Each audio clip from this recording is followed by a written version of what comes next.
ሐምሌ 19 ዕለት የመላእክት አለቃ ቅዱስ ገብርኤል አምላካቸው ክርስቶስን አንክድም በማለታቸው የፈላጋን ውስጥ የተወረወሩበት ቅዱስ ቂርቆስና እናቱን ቅድስት ኢየሉጣ ተራድቶ ያዳነበት በዓል ነው። ይኸው የቅድስት ኢየሉጣን ልጅ ሕፃኑ ቅዱስ ቂርቆስ ከሃዲው መኮንኑን ይዞ በጠየቀው ጊዜ ከንጹህ አዘቅትና ከማይለወጥ ከማይጠፋ ውሃ የተገኘ ስሜ ክርስቲያን ነው፣ ሞክሼ ስም ከፈለክ ደግሞ እናቴ የሰየመችልኝ ቂርቆስ ነው በማለት ክርስትናው መመኪያው የሆነው ይህ ቅዱስ ሕፃን መለሰለት።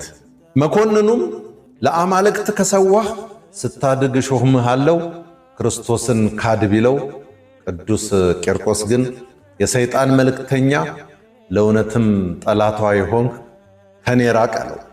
መኮንኑም ይህንን ሰምቶ በመቆጣት የቅዱስ ቂርቆስ ደሙ እንደ ውሃ እስኪፈስ ድረስ እንዲጨምቁትና ጨውና ሰናፍጭ በሁለቱ የአፍንጮቹ ቀዳዳዎች እንዲጨመሩ ቢያደርግበት፣ በመንፈስ ቅዱስ ጸጋ የጠነከረው ሕፃኑ ቅዱስ ቂርቆስ ግን ትእዛዝህ ለጉሮሮዬ ጣፋጭ ሆነ፣ ከማርና ከስኳርም ላፌ ጣመኝ እያለ አምላኩ ክርስቶስን አመሰገነ።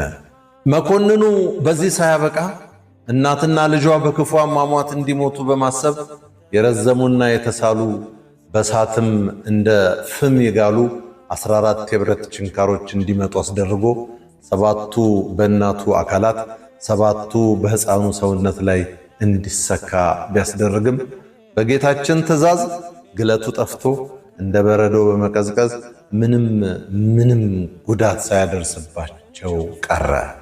ከዚያም ወደ ወህኒ ቤት እንዲገቡና እንዲዘጋባቸው አደረገ።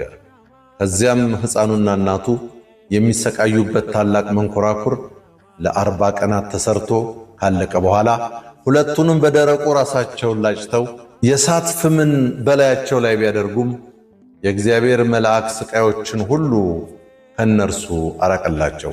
የሕፃኑ ምላስ እንዲቆረጥ አዞ ቢያስቆርጠውም ጌታችን ምላሱን መልሶለታል።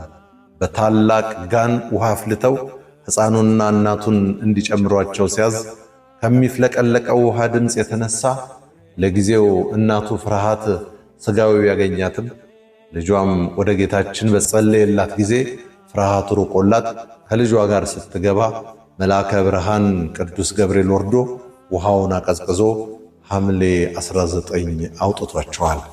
በመጨረሻም የሰማዕትነትን አክሊል የሚያገኝባት ጊዜ ሲደርስ